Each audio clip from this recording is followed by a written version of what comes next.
Futurama got canceled, came back, got canceled again, came back again, and somehow became one of the most beloved sci-fi comedies ever made. But even die-hard fans who've rewatched every episode are missing some seriously wild behind-the-scenes stories. In this video, I'm breaking down 27 verified weird facts about Futurama that'll change how you watch the show. We're counting down from 27 to 1, ranked by how hard they'll make your brain short-circuit. The early ones are, cool.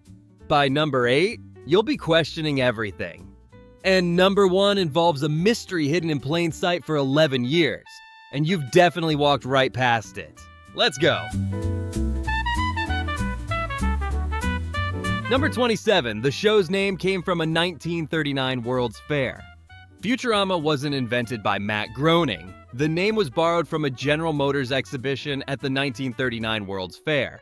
A massive pavilion showing visitors what the world of tomorrow would look like. Roads everywhere, flying cars, a city redesigned around the automobile. Groening thought it was the perfect name for a show set in an absurd version of the future. It was. And GM's version of tomorrow aged about as well as you'd expect.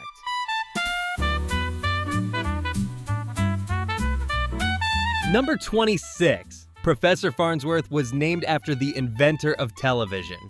The show is loaded with obscure science references, but this one started at the top. Professor Hubert J. Farnsworth was named after Philo Farnsworth, the real-life inventor who developed electronic television in the 1920s and 30s. A brilliantly eccentric scientist who changed media forever, immortalized as a brilliantly eccentric scientist who changes nothing and sends his crew to die on impossible missions. Honestly, seems right. Number 25. The opening fountain was a painstaking recreation, not a random image. That fountain in the opening credits looks simple. It wasn't. It's a deliberate 3D CGI recreation of the Lagoon of Nations, the centerpiece of the exact same 1939 World's Fair that gave the show its name. Rendering it was one of the most technically demanding shots in the early production. The writers and animators quietly looped the show's entire origin story back into the opening sequence, every single episode, and almost nobody noticed.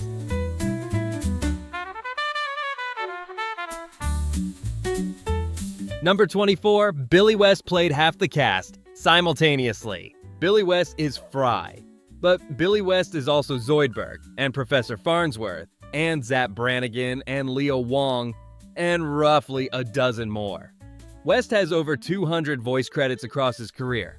Stimpy from Ren and Stimpy, Doug from Doug, Bugs Bunny in Space Jam. He's one of the greatest voice actors who ever lived, and Futurama used him like a one-man repertory theater. The man didn't play characters, he played a cast.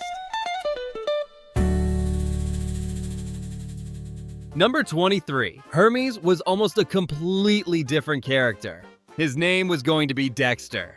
He wasn't written as Jamaican. His whole personality was different. When Phil Lamar went into the recording booth and started experimenting with a Jamaican accent, the writers loved it so much they rewrote the entire character around him. The bureaucratic, limbo-obsessed, deeply principled Hermes Conrad we know? That's a voice actor improvising in a booth in a writer's room, smart enough to follow.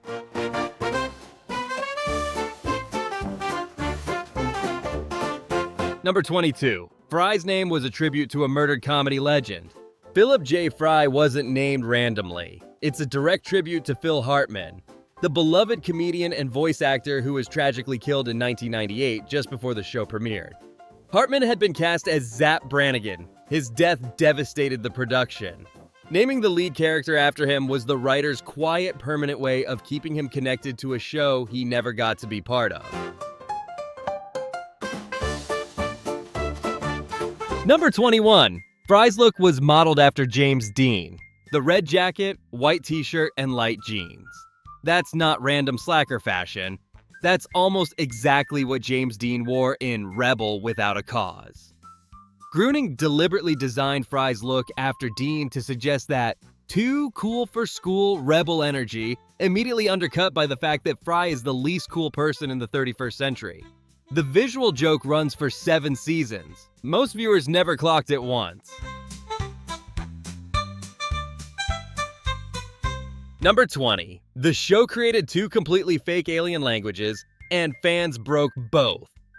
The writers created an alien alphabet called Alienese that appears throughout the show's backgrounds and signage.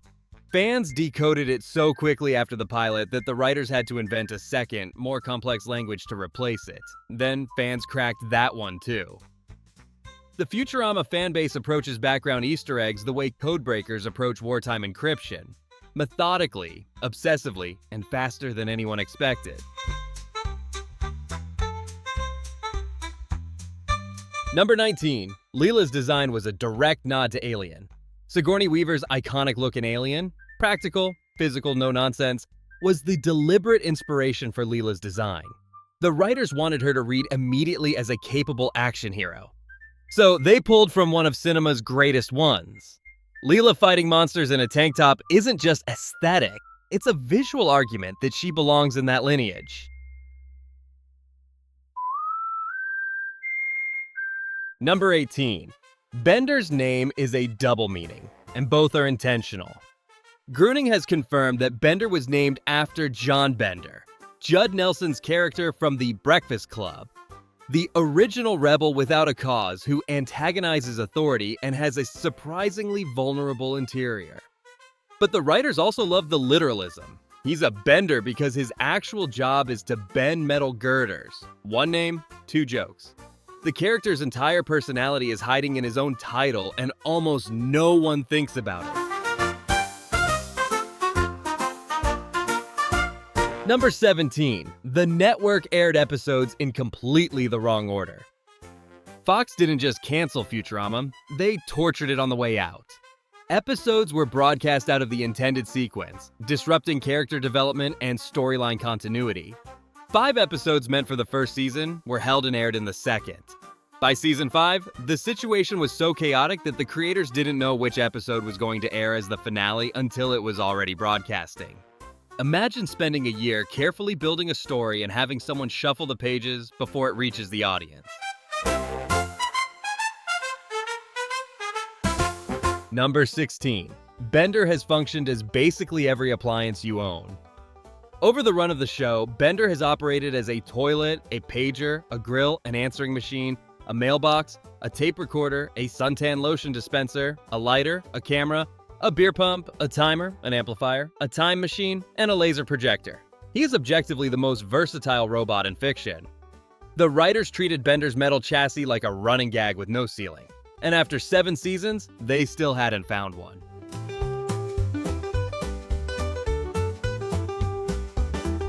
Number 15. The owls have a canon explanation. If you've ever noticed that owls roam New York streets the way pigeons do in modern cities and wondered why, there's an actual in-universe answer buried in the show's background lore. Owls were released to control the rat population. They were so catastrophically effective at eliminating rats that they became the new pest problem. It's not fan speculation. It's confirmed in the show. The writers built an entire satirical urban ecology in the background and left it there for observant viewers to find. Number 14. Nibbler's shadow was hidden in the pilot, 4 years before the reveal. In the very first episode, as Fry falls backward into the cryogenic tube, Nibbler's shadow is visible on the floor. It was placed there deliberately. The twist that Nibbler engineered Fry's time displacement, not revealed until season 4, was planned before the show ever aired. The writers hid the answer in the first frame of the first episode and waited 4 years for someone to catch up. Some viewers spotted it, most didn't. The writers were patient either way.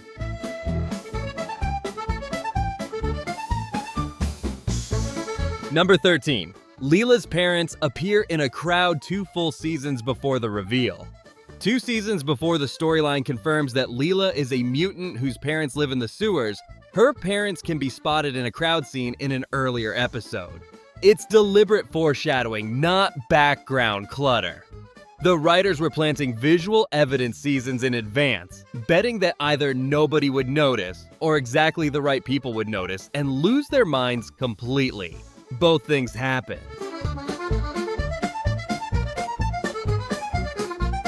Number 12. The binary code on Bender's door translates to a $sign. The show treats background details like a second invisible script. The binary code on Bender's apartment door isn't decorative. It translates to a $sign. Separate episode. Binary code written on a mirror translates to 666. Every time there's code or text visible anywhere in the frame, the writers made it mean something. Watching Futurama while literate in binary is a genuinely different experience than watching it without.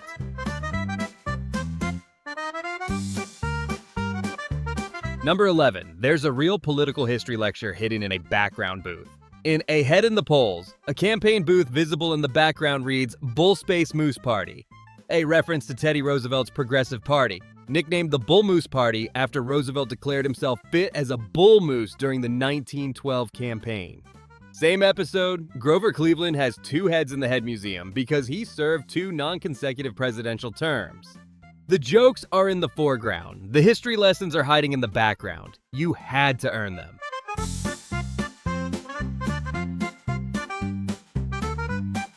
Number 10. They fought a budget war to keep 250 characters in one shot.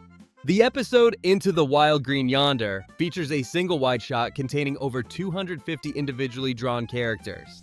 Every one of them was separate. The studio warned the producers that the sheer volume of man-hours required would blow the budget, and it was framed as an ultimatum.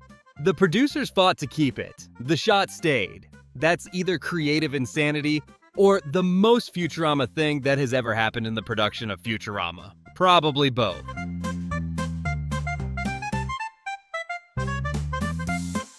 Number 9. Stephen Hawking appeared 3 times because he asked to. Professor Stephen Hawking appeared on Futurama 3 separate times, voicing himself. He also appeared on The Simpsons. But what makes the Futurama appearances remarkable is that Hawking was a genuine fan. He sought out the show, not the other way around. Futurama attracted actual working scientists as superfans because even when the science was absurd, the writers approached the underlying ideas with real respect. That's a hard thing to fake and a harder thing to earn.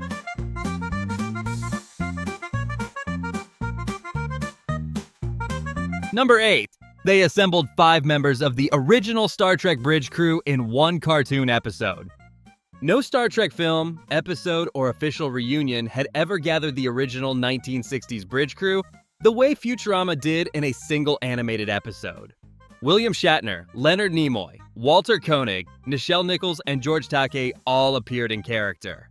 Jonathan Frakes from The Next Generation joined them as a head in a jar. The only original cast member missing was James Doohan, the only one who declined to participate. The writers handled it by inventing a crew member named Welshie to fill the gap.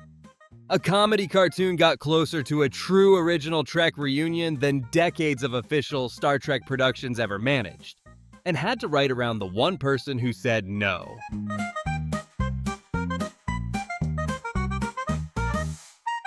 Number 7. Zoidberg has never said "Why not Zoidberg" on screen. Not once. The meme is everywhere. The catchphrase is inescapable. Zoidberg has never said it. Not in any episode, any format, any version.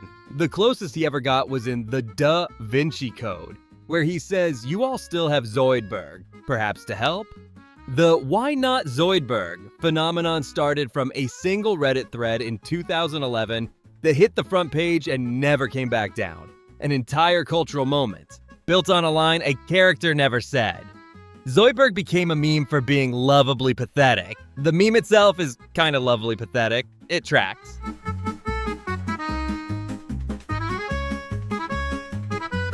Number 6. Matt Groening paid for the 30th Century Fox logo out of his own pocket.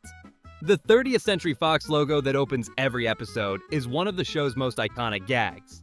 When Groening pitched it, Fox refused to let their logo be parodied, so Groening bought the rights himself. Then he showed the finished version to Fox. They liked it so much they reimbursed him.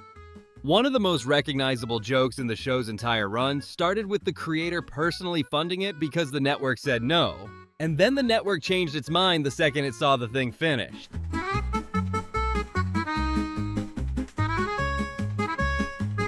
Number 5. Bender's composition adds up to well over 300%, and he knows it. According to various episodes, Bender is 40% dolomite, 40% lead, 40% zinc, 40% wire, 40% titanium, 30% iron, 40% chromium, 40% horseshoes, 40% luck, 40% scrap metal, 40% empty, 60% storage, and 0.04% nickel. That totals well past 300%. This isn't a continuity error. It's the writers running a slow burn background joke about the fact that Bender is unreliable in every conceivable way, including his own self-reporting. He is literally lying about his molecular composition. Of course he is.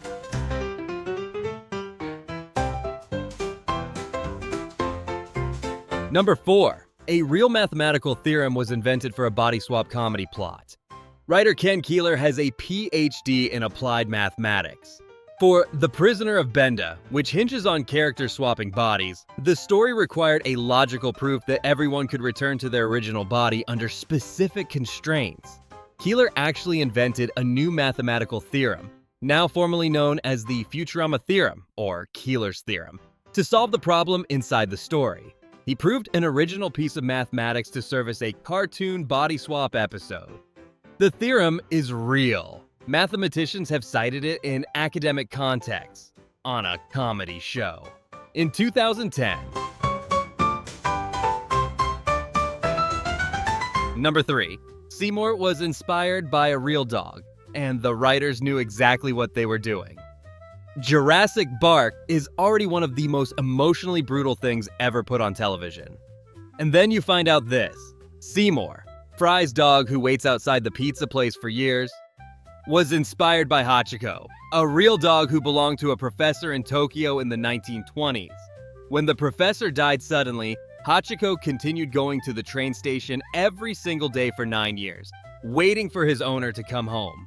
The writers knew this story, they built Seymour around it, and then they put that ending in the episode anyway, deliberately, knowing exactly what they were building. Number 2, Al Gore appeared in a Futurama short to promote his climate documentary. Vice President Al Gore appeared on Futurama multiple times, but the strangest collaboration was an original animated short produced specifically to promote an inconvenient truth. The Futurama writers created content tied directly to a climate change documentary, which led to the show receiving multiple Environmental Media Award nominations. A comedy about a pizza delivery guy accidentally frozen for 1,000 years became one of television's most recognized voices on environmental issues. Nobody predicted that in 1999.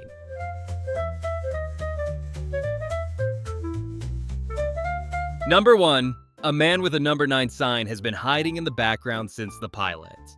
In the pilot episode, a figure appears in the background wearing a sandwich board with a large number 9. He's there. Most people never saw him. He keeps appearing in crowd scenes, background shots across multiple episodes for 11 years without explanation. Then, in the 2009 film Into the Wild Green Yonder, he's finally revealed as the leader of the Legion of Mad Fellows, a secret society woven into the show's mythology from day one. Nibbler's shadow in the pilot, Leela's parents in a crowd, the number 9 man hiding in plain sight for over a decade. The writers didn't just plan the mythology before the show aired. They hid pieces of it in the frame, trusted that the right viewers would eventually find them, and waited. 11 years. That's not just good television, that's patience as an art form. That's 27. A show that got canceled, refused to die, invented real mathematics, assembled a Star Trek reunion, and hid an 11-year mystery in the background of its own pilot. If any of these broke you, especially number 3, let us know in the comments. And if you want more of this, subscribe. Next time we're pulling apart another iconic show, and I promise you won't see the first fact coming.